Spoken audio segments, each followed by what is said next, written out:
Bien, señores, como todos los viernes, los saludamos a Mariano Fernández, que vamos a hablar de economía y política. Buen día, Mariano, ¿cómo andás? Hola, ¿qué tal, David? Buen día. Te escucho con alguna dificultad. Hola, ¿cómo me estás escuchando ahora? Ay, ahora sí, ahora. Bueno, sí, me había alejado mucho del micrófono. Mira, Mariano, empezamos la mañana así. Mira, te voy a decir esto. Un asesor de Kicillof, ¿no? Le está aconsejando a Kicillof lo siguiente. Escuchá, ¿eh? A ver qué Sí. opinás vos. Dice, Kicillof, te doy la solución. Defolteá la deuda externa tomada por Vidal y la Cunza y que los acreedores se vayan a la... punto suspensivo. Declará ilegitimidad. No la vas a poder pagar. Punto 2. Pagá la deuda en pesos, la instrumentada en bonos y la que se debe a proveedores. Punto 3. Reflotá el pacto de San José de Flores.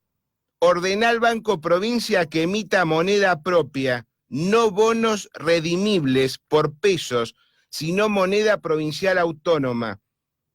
Podés constitucionalmente hacerlo. Punto 4. Dotá a la moneda bonaerense de libertad de flotación frente al dólar y con aptitud para comprar dólares, sin que le afecten las restricciones del Banco Central. Verás que tu moneda cotiza por sobre el peso y deja que la plata negra fluya hacia tu moneda también, que sea el portador. Y terminé. ¿Qué opina? ¿Qué opina? Dame tu Se viene opinión. la secesión de la provincia. Bueno, te digo que va en serio esto, no es joda, está claro. Me llegó esto, Eh, va muy en serio. A ver, dame tu opinión como académico que sos. no creo que haga una cosa así porque, a ver, de la única forma que pienso desde el punto de vista político, hacer algo así es si Alberto Fernández no gana la elección. Si Macri llegara a ganar la elección, sí podría intentar hacer una cosa de estas para crear desestabilización. Pero si el que gana la presidencia es de su mismo signo político, no, porque esto implica lisa y llanamente la secesión de la provincia de Buenos Aires. No. Es decir, en realidad igual es un disparate todo lo que está diciendo, ¿no? En términos reputacionales implica, es decir, convengamos que uno de los errores de la administración anterior en la provincia de Buenos Aires, principalmente del gerente de cosméticos Hernán Lacunza, fue sustituir el financiamiento e incrementar la deuda. Pero esa no es la forma en que se tiene que ordenar un default. Es decir, realmente este default sería catastrófico. Disminuiría el valor de los bonos de la provincia, la emisión de la moneda local implicaría un problema gigante sobre las transacciones. Es mentira que la economía en negro seguiría ahí. Es mentira que habría demanda de dinero de esos patacones nuevos emitidos. No, generaría un desequilibrio brutal de la economía. Es una locura. Mirá, No sé quién dijo eso, pero no solo es irresponsable, porque la gente puede ser irresponsable, sino que es ignorante. En realidad es una propuesta, diríamos, casi explosiva de una revolución comunista. y hablaste de revolución comunista que te llama la atención, que no puede llegar a ocurrir si Kicillof es comunista. Sí, él sí, su entorno también, por eso quizás sea un sueño este tipo de cosas, pero lo que digo es que se enfrentan a otras restricciones. Llega a ser intentar una cosa así, por eso digo, y el gobierno tiene un signo del mismo signo político que él, y Kicillof aparece en una zanja con la boca llena de moscas. Y tendría Con que los ser muchachos no así, se sí, tendría que joroba. ser así. No creo. No sé para qué tampoco lo hacen. Me parece que forma parte de la arrogancia de quienes van a detentar el poder ahora, que creen que pueden decir y hacer cualquier cosa.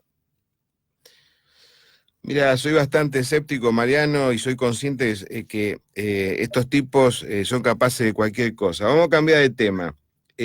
¿Sabías que Fernández, en toda esta epopeya que está haciendo, vamos a llamarlo de esa manera, esta propaganda, las cosas que prometen, se ha hecho un cálculo acá, han salido en algunos medios hoy a la madrugada, va a crear 8 ministerios más, te repito, 8 ministerios más de los que hay. A ver, ¿qué te gusta más, esto o lo de Kicillof? No, son disparates. No solo eso, sino que llegó a mis manos hace unos días el informe de los equipos técnicos del PJ y esencialmente es un informe de intenciones y diríamos, de desafortunadas opiniones y opciones de política. Habría que contrastar el aumento del número de ministerios, por ejemplo, con la promesa de que al final del mandato de Alberto Fernández la presión impositiva promete bajarla al 32% sin decir cómo. Es decir, la única forma que va a poder realizar esto de subir la cantidad de ministerios es aumentando, es decir, ajustando el torniquete sobre el sector privado. Creo que de todo lo que está diciendo, lo que sí va a cumplir es que va a subir la presión impositiva sobre el sector privado, sobre impuestos que implican primordialmente una piña a la reputación por ejemplo, a los bienes declarados en el exterior que fueron blanqueados en el esquema de blanqueo que hizo, es decir, de perdón impositivo que hizo el gobierno anterior. Es decir, ven ahí un stock para poder grabar y van a ir sobre ese stock. La consecuencia de eso es que casi después nadie va a querer blanquear y va a empezar nuevamente a generarse un flujo de economía y de ahorro negro en la economía que va a terminar permitiendo en el corto plazo subir los impuestos y subir la recaudación, y en el largo plazo o mediano plazo terminar con recaudaciones cada vez más bajas. No, es una sarta de disparates todo lo que se está escuchando. Desde la campaña presidencial del actual presidente hasta las propuestas de la oposición que tiene mayor chances políticas de poder ganar la elección. Bien. Acá el gobierno modificó el reperfilamiento de las letes para que se negocien en el mercado secundario. Ahora me vas a tener que explicar por qué se va a renegociar esto en el mercado secundario. Además, porque no te escuché el reperfilamiento y... Te repito, el gobierno modificó el reperfilamiento de letes para que se negocien en el mercado secundario. Ahí estaba leyendo que los bancos, gracias a estas renovaciones, han ganado el mes pasado un 50% más, también con las LELIQ. Ahora, ¿qué significa que pueden ir al mercado secundario? ¿A qué se refiere con eso? Mira, debe ser alguna cláusula en particular sobre, es decir, esencialmente lo que hizo la CUNSA fue diferir el pago, postergar el pago de los intereses y extender los plazos de las letes en forma unilateral. Debe ser una cláusula para que pueda flexibilizarse las operaciones de letes, de compraventa de letes entre distintos actores. Sí, yo qué sé. Todas esas cosas son lo mismo que te digo antes. Determina, en primer lugar, cuanto mayor es el nivel de regulación, a través de normas del Banco Central, del Ministerio de Hacienda, siempre aparecen agujeros regulatorios que permiten a quienes son más sofisticados poder obtener algún tipo de ganancias de arbitraje muy suculentas. Ahora, mirarlo siempre de esa manera es mirar solamente un problema puntual y no mirar el problema general, ¿no?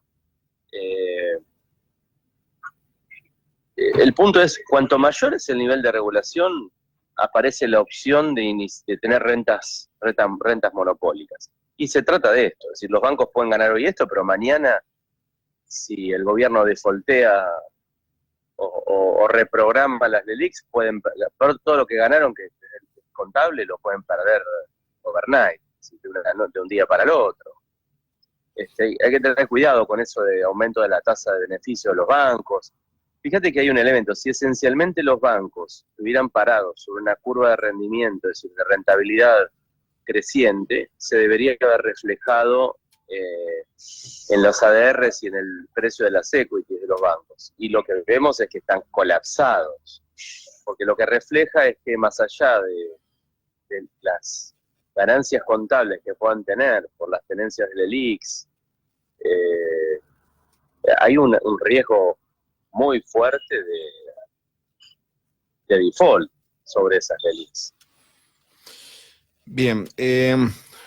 Lo mismo que con las letras, ¿no? Sí, por supuesto. Sí. No, yo te lo preguntaba más con la intención de asegurar que cada vez se incrementa más la bicicleta financiera. A eso me refería, ¿no?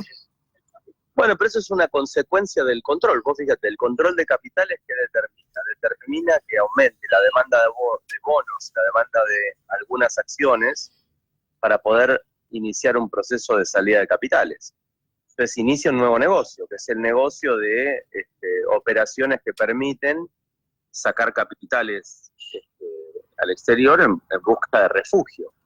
Entonces eso te explica por qué el tipo de cambio, el dólar bolsa, el contado con liquidez, tiene una brecha de casi 8 pesos, 17%, algo así, no dice la cuenta bien, pero una brecha entre 7 y 8 pesos sobre el tipo de cambio oficial. Entonces ahí aparece un nuevo negocio y hay gente que gana con ese negocio.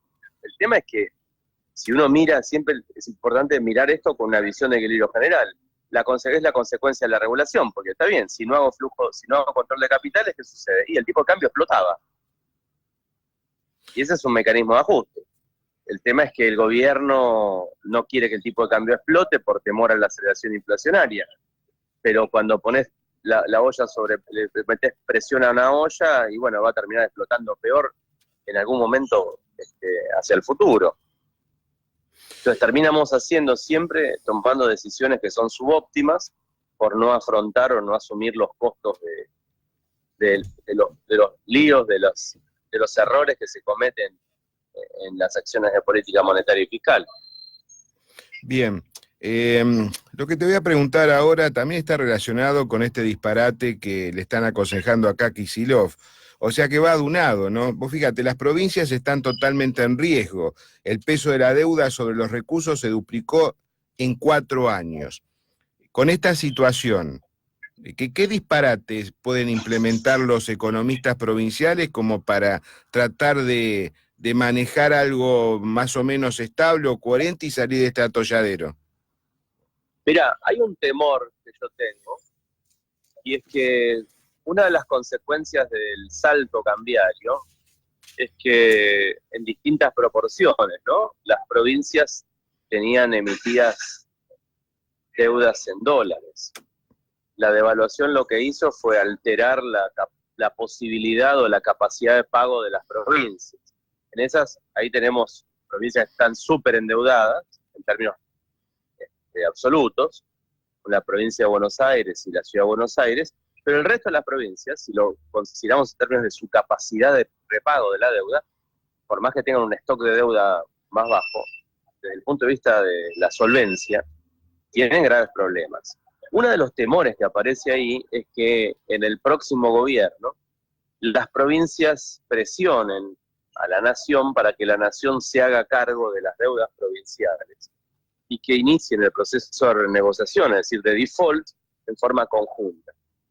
Entonces, ahí hay un temor importante, es decir, sería de la noche a la mañana, la deuda del Estado federal subiría un 30 o un 40% en función de la asunción de las deudas de la nacionalización de las deudas provinciales, en un esquema de reestructuración, es decir, de default con reestructuración. Es decir, otra vez las provincias no hacen ajuste, no hacen un pepino, es decir, le siguen pasando al gobierno federal el peso del ajuste, que en todo caso va a ser el peso de la quita. Bien, acá Mauricio Macri ha presentado una propuesta para financiar en la primera exportación de las pymes, que quieren vender sus productos al exterior. Ahora, escúchame, ¿por qué las finanzas? Además, las pymes tienen suficiente stock como para exportar lo que producen. Eso es lo que no entiendo. A ver, explícamelo. No, a ver, no se trata de un tema de stock, se trata de, primero, estos programas en realidad terminan siendo, ya digo, bombas de humo. Porque en general la implementación de estos programas son limitados, y no solo son limitados, sino que generan distorsiones en la economía. Lo mejor que podría hacer cualquier gobierno, ya no hablo del gobierno que se va, porque es una medida que, ¿cuánto puede durar? Lo que dure de acá a diciembre. ¿No? De ahí hasta que se implementa, se va a implementar 2 días antes de la entrega de poder. Con lo cual, es una medida, en realidad es una promesa electoral que no tiene posibilidad de ser instrumentada. Ahora, en el caso de que sea instrumentada, lo que hace es generar distorsiones, porque primero, establece un mecanismo de crédito a quien quizás tenga otro problema, que no sea el problema de que quiere exportar y no tiene financiamiento, sino que, por ejemplo, tiene problemas de deudas impositivas y embargos impositivos por parte de la FIP. Entonces, terminan siendo esto algo muy parecido a la crisis de 2001, a lo que hacía Cavallo con, se llamaba, creo que, los planes de competitividad. En realidad, lo único que abrían carpetas en el Ministerio de Economía en ese momento y se establecían algunos beneficios sobre las pymes, pero hasta que las pymes podían lograr entrar a ese esquema de beneficios, como siempre, entraban las que eran amigas de alguien y generaba más distorsiones de los beneficios que pueden generar. En general los políticos tienen un grave problema y es que creen que ellos tienen herramientas para poder cambiar la realidad del mercado y creen conocer el mercado mejor de lo que funcionaría el mercado por sí solo. Entonces empiezan a tomar decisiones y a instrumentar políticas en base a esas decisiones, que lo único que generan es más distorsión en la economía. Entonces, por ahí están generando incentivos a un sector determinado y ese sector no tiene capacidad para exportar, no tiene posibilidad de expansión para poder exportar, entonces terminas tirando los recursos al tacho de basura. Bien, última pregunta, Mariano. La utilización de la capacidad instalada en la industria bajó el 60,5% en agosto. Los bloques sectoriales que presentaron niveles de utilización de su capacidad superiores al general fueron industrias metálicas básicas, el 81,8%, refinación, bien digo, del petróleo 79,8%, papel y cartón 73,4%. Fíjate la decadencia que estamos viviendo y cada vez recrudece más esto. Cuando venga el próximo gobierno, ¿cómo? Porque vos fíjate, todos los meses cuando alargan estos guarismos, no, cada vez peor la situación. Mira, el deterioro de la economía lleva mucho tiempo. Lo que va a pasar con el próximo gobierno es que vamos a seguir escuchando estas malas noticias. Es probable que durante los primeros meses tengamos algún veranito, pero va a durar muy poco. Porque, a ver, acá hay un punto central que es lograr primero las condiciones que garanticen la estabilidad macro. Sin estabilidad macro va a ser imposible un despegue de la economía. Y empiezan al revés.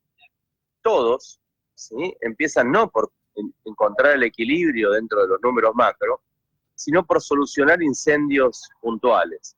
Entonces, bueno, no sé, por ahí los números de la industria avícola son malos, entonces va a iniciar un programa de estímulo a la industria avícola, pero al lado se está cayendo otra industria y no entienden que las caídas o la depresión que estamos viviendo es producto del desequilibrio global que tiene la economía desde el punto de vista macroeconómico. Yo creo que si cualquier gobierno se concentrara solamente en solucionar el desequilibrio global, desregulando todas las trabas que existen sobre el comercio, sobre la industria, sobre la producción, ese sería el camino para que Argentina comience a tener tasas de crecimiento positivas nuevamente. Si no, lo que vamos a tener son periodos de recuperación, es decir, hay que pensar un serrucho hacia abajo, donde a veces te recuperás y a veces caes un poco más de lo que de la tendencia en picada que tenemos hacia abajo, ¿no? Mira, la capacidad socioindustrial se está pareciendo a los mismos porcentajes que en el año 2002. O sea que no quedan Sí, dudas que se avecina una hecatombe parecida a esa época, ¿o me equivoco? pero tenemos desequilibrios mayores que en el 2002. Porque en el 2002 el desequilibrio fiscal no era tan importante, pese a que la alianza se encargó de hablar mucho de los 10.500 millones de dólares que heredaron de déficit consolidado, que representaban el 1,5% del PBI. Y acordate que el gobierno de la Rúa se fue con superávit primario de 2 y pico % del producto. Estos tipos están yendo con un stock de deuda sobre PBI del 85%, para comparar los datos. En el 2001 el stock deuda PBI era 40 y pico por ciento, 48%. Así que tenemos el doble de deuda sobre PBI. Tenemos un déficit fiscal global, ¿sí?, que es casi 4 veces superior o 3 veces y pico superior al déficit fiscal global que teníamos en el 2001. Tenemos un problema de desequilibrio monetario que en el 2001 no lo teníamos. Recordemos que hasta la especificación asimétrica y la salida de la convertibilidad habíamos tenido deflación de precios, con lo cual la caída del salario real era mucho más baja. Sí ajustaba por desempleo, pero en este caso tenemos caída del salario real, aumento del desempleo igual,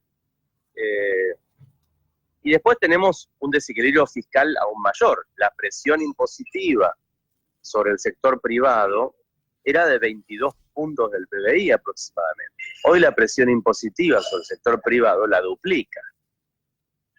Entonces, pensar en un rebote, muchos fantasean, esa es la campaña de La Baña, por ejemplo, con la posibilidad de iniciar un rebote parecido al que tuvimos en el 2000 a partir del 2001.